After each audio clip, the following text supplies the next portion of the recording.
the learning space aboard the astral Voyager buzzed with eagerness. Students from a variety of extraterrestrial species had assembled for their scheduled class on the culture of Earth, a topic that had sparked increasing curiosity within the Universal Alliance. The enormous vessel acted as a central hub for learning, a place where knowledge from countless worlds was shared. Today's lesson was planned to focus on human breakthroughs in science, particularly their extraordinary skill to adapt to environments on inhospitable planets, commonly known as death worlds. The students, with their diverse biology and customs, had already accepted the idea that humans, or death worlders as they were occasionally referred to, were a peculiar species known for their perseverance. Humans had managed to survive on one of the most perilous planets in the known universe, where deadly creatures, natural disasters, and climate upheavals occurred with terrifying regularity. It was no surprise that humans had gained a reputation for their toughness and cleverness. However, today's lesson would uncover a side of humanity that no one in the room had anticipated. As the classroom filled with students, the instructor, Professor Zhuan, a tall and slender being from the planet Zythar, prepared the digital board for the lecture. His numerous eyes blinked quickly, processing the notes he had prepared. Zhuan was an expert in Earth studies and had spent many years observing human behavior from a distance. His species, known for their telepathic communication, often found it difficult to grasp the necessity of physical speech, let alone the odd customs that humans followed. The room was a vibrant mix of different species, some with scales, others with fur, some floating without legs, and others with extra appendages. There were creatures with tentacles instead of arms, and some that communicated entirely through color changes on their skin. Despite these differences, they had all gathered to learn about Earth, a planet both feared and admired in the galaxy. Today, however, the lesson would not be about technology or survival strategies. Instead, it would delve into something far more unexpected. As the students settled in, the door slid open, and the lone human exchange student, Emma Roberts, entered the room. Emma, a second-year student from Earth, represented humanity in this prestigious intergalactic program. Standing at an average height, with short brown hair and piercing blue eyes, she appeared quite ordinary compared to the other students. Yet her presence always seemed to spark interest. What caught everyone's attention wasn't just Emma, but what she was carrying, a small tray with what appeared to be food from Earth.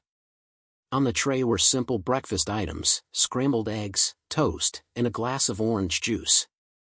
The aroma filled the room instantly, capturing the attention of her classmates. Whispers spread rapidly across the room.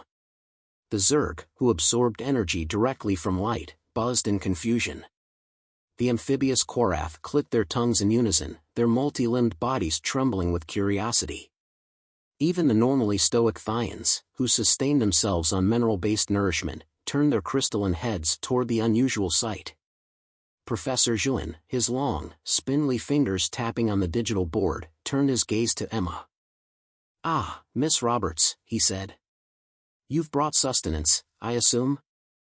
Emma smiled sheepishly. "Yeah, just my breakfast. I didn't have time to eat before class, so I thought I'd grab something quick." The class erupted in murmurs of disbelief. Several students blinked rapidly, their species' version of shock. Breakfast in class, they thought. To them, meals were purely functional, a necessity taken care of privately, often through nutrient absorption systems or simple ingestion of energy packets. The concept of a meal being so essential that it had to be consumed before class was completely alien to them. One student, a reptilian named Zaltorik, raised a scaly hand. "Excuse me, human Emma," he hissed, his voice raspy. "Why do you bring food to class? Is it ceremonial?" Emma chuckled softly, shaking her head. "No, it's not ceremonial. It's just breakfast. Humans eat it in the morning to give us energy for the day." This only deepened the confusion. Thulin, a student from the Xenthos species, stepped forward, narrowing his many eyes. "Breakfast? Humans require specific meals at set times during the day? Is this some sort of biological necessity?" Emma hesitated, sensing the growing interest in the room. "Well, not exactly. I mean, it's not like we have to eat breakfast, but it's a pretty common thing.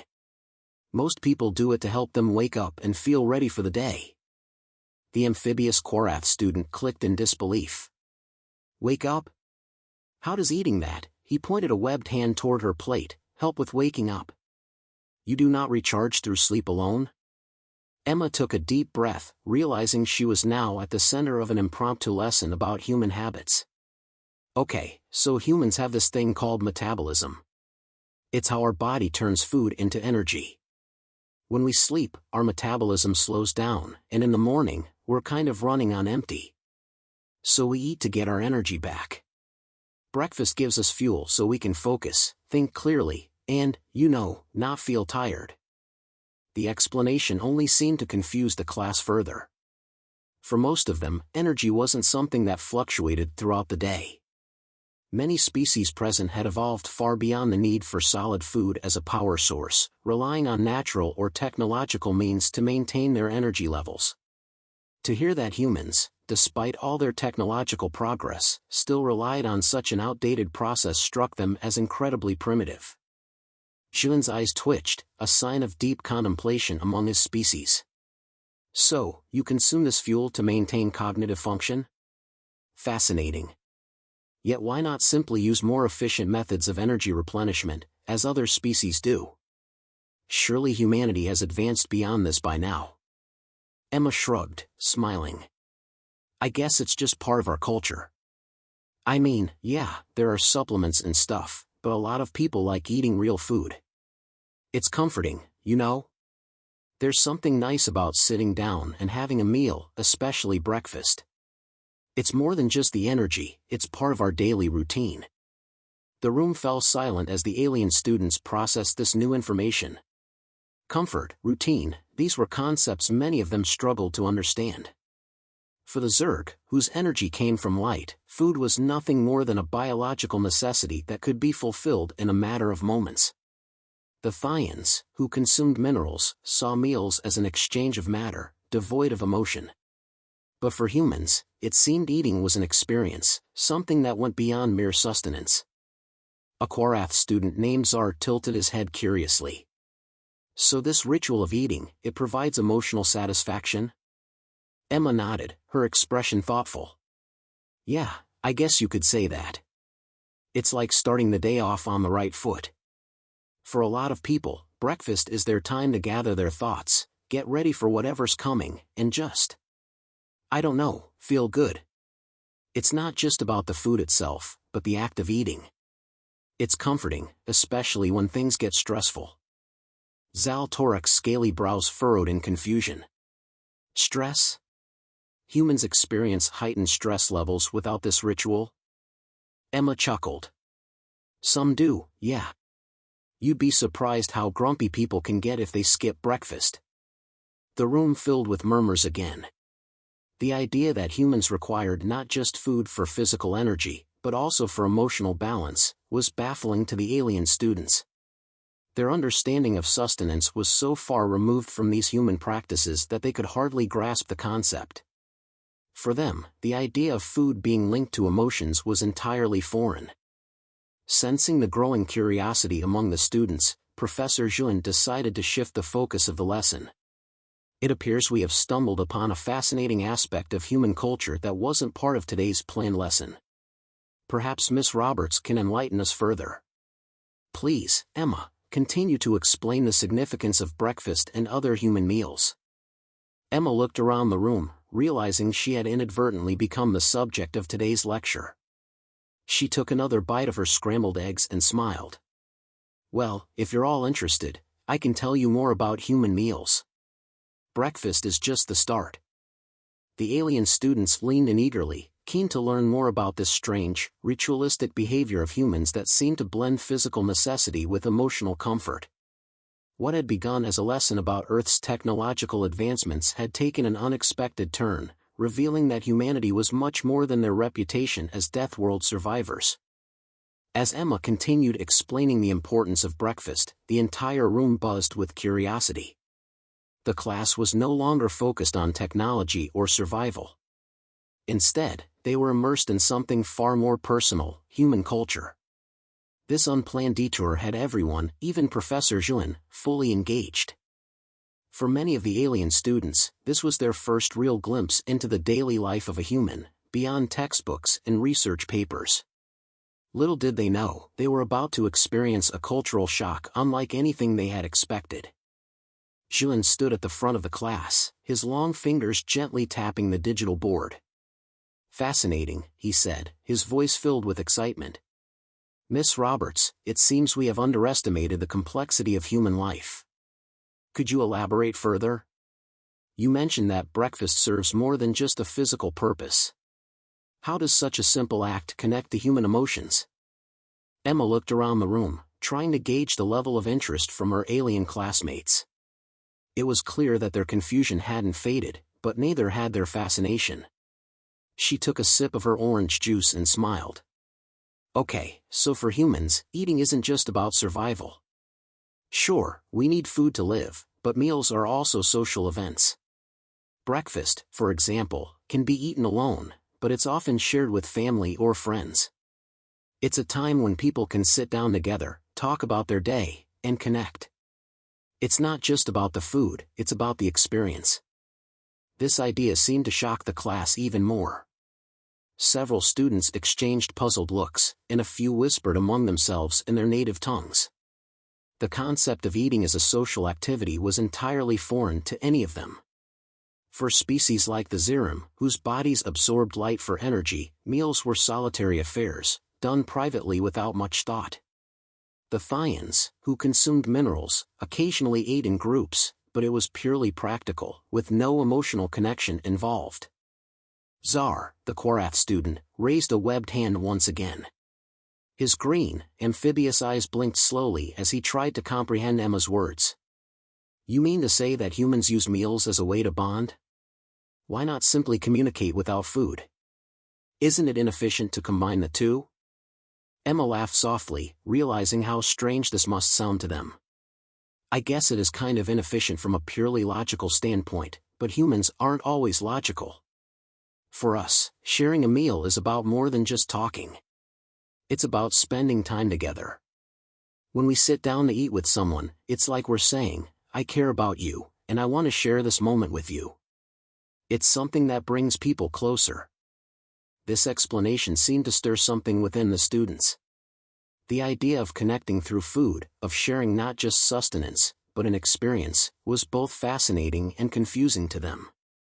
For species who had evolved beyond the need for such rituals, it was difficult to understand how something as simple as a meal could carry such emotional weight. Zal Torek, the reptilian student, hissed softly as he pondered Emma's words. His species, the Vorn, were known for their cold, calculating minds. They valued efficiency above all else, and the notion of wasting time on something as trivial as a meal was almost offensive to him. "Humans are indeed strange creatures," he said, his forked tongue flicking in and out. "To think that you would use something as primitive as eating to establish social bonds. It seems highly inefficient." Emma shrugged, unbothered by Zal Torek's blunt comment. "Yeah, it's not always the most efficient, but it works for us. Meals are a way for humans to slow down, to take a break from the chaos of life. And breakfast, in particular, is important because it sets the tone for the rest of the day. For a lot of people, if they skip breakfast, they feel off for the rest of the day, like they're not quite themselves." Professor Juin stepped forward, his many eyes narrowing with interest. "Miss Roberts, if I may," he began, his voice smooth and inquisitive.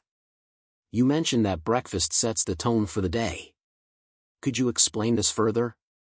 How does one meal affect the psychological and emotional state of a human being for an entire day?" Emma paused for a moment, carefully thinking about how to explain something so ingrained in human behavior. "It's hard to put into words," she said slowly, "but breakfast is like a ritual for a lot of people. It's the first thing we do after waking up, and it helps us transition from sleep to wakefulness. It gives us energy, yes, but it also gives us a sense of control. No matter what else happens during the day, if we've had a good breakfast, we feel like we've started the day on the right foot." The classroom fell into a contemplative silence. Many of the students were trying to process the idea that something as simple as a morning meal could have such a profound impact on a person's day. For species who had long since abandoned the need for physical nourishment, or those who saw food purely as fuel, it was difficult to understand how humans could derive such emotional and psychological comfort from a meal. Zaltorek, ever the skeptic, wasn't satisfied with this explanation. But surely, he hissed, there are more efficient ways to achieve this sense of control. Why not simply meditate or use a cognitive enhancer? Why rely on something so primitive as food? Emma smiled, appreciating the challenge in Zaltorek's question. Humans do meditate and use cognitive enhancers, but food is something we've relied on for thousands of years. It's not just about the physical act of eating, it's about the routine. It's about sitting down with a plate of food and knowing that, for at least a few minutes, we're taking care of ourselves. It's comforting. The word comfort seemed to resonate with the class. Many of the alien species present had their own ways of finding comfort, whether it was basking in sunlight, communing with nature, or simply existing in a peaceful, quiet space. But the idea that food could provide comfort was something new to them. Zar, who had been quietly listening, spoke again. In Kwarath culture, comfort comes from the natural environment. We spend time in the water, surrounded by the sounds and currents of our home oceans. It is a form of rejuvenation. Is this similar to what humans feel when they eat? Emma nodded thoughtfully. Yeah, I think it's similar. For humans, eating can be a way to recharge, not just physically, but emotionally. It's a time when we can relax and take a break from everything else that's going on. And breakfast is especially important because it's the first time we do that each day. The class seemed to be slowly coming around to this idea, although some students still struggled with the concept. Professor Zhuan, sensing that the conversation had reached a crucial point, decided to take things a step further. I believe it's time for an experiment, he said, his voice filled with enthusiasm. Miss Roberts, would you be willing to share your breakfast with the class? I believe a first-hand experience might help us all understand this human ritual more deeply. Emma blinked in surprise. Sure. I guess, but I don't think I brought enough for everyone. Zhuan waved a spindly hand dismissively. No matter. The replication systems aboard the Astral Voyager can easily duplicate your meal. We will prepare enough for everyone to try. The students exchanged curious glances as the professor activated the ship's food replication system. Moments later, the smell of scrambled eggs, toast, and orange juice filled the air, as trays of replicated Earth food appeared before each student. The sight was both strange and fascinating, alien beings from all across the galaxy, all sitting down to experience a human breakfast. As the students hesitantly began eating, their reactions were varied. The Zerg, who had never consumed solid food before, struggled to comprehend the texture and taste. Zar, the amphibious Kwarath, found the orange juice particularly strange, commenting that it felt unnatural compared to the pure waters of his home planet. Zaltorek, true to form, remained skeptical, though he reluctantly admitted that the toast was somewhat palatable. But as the meal continued, something unexpected happened. The alien students began to talk, not just about the food, but about themselves. The class, which had been so focused on the academic aspects of Earth culture, suddenly became a space for personal connection. The students shared stories about their home planets, their families, and their own cultural rituals. In a strange way, the simple act of sharing a meal had brought them closer together, just like it did for humans. Professor Zhuan watched all of this with quiet satisfaction. What had started as a lesson on human technology had turned into something far more meaningful, a lesson about connection, comfort, and the universal need for shared experience. As the class came to an end, Zhuan addressed the students. It seems that we have learned something far more valuable than what was originally planned. Miss Roberts, you have given us insight into a fundamental aspect of humanity, one that transcends mere biology or technology. We thank you for sharing this part of your culture with us. Emma smiled, feeling a sense of pride she hadn't expected. I'm glad I could help. I guess there's more to humans than just surviving death worlds. The class laughed, a sound that echoed through the intergalactic classroom, bridging the gap between species and worlds. In the end, the lesson wasn't just about breakfast, it was about the power of small, everyday rituals to bring people, no matter how different, together. And for that, both the human and alien students left the classroom with a deeper understanding of what it meant to be truly connected.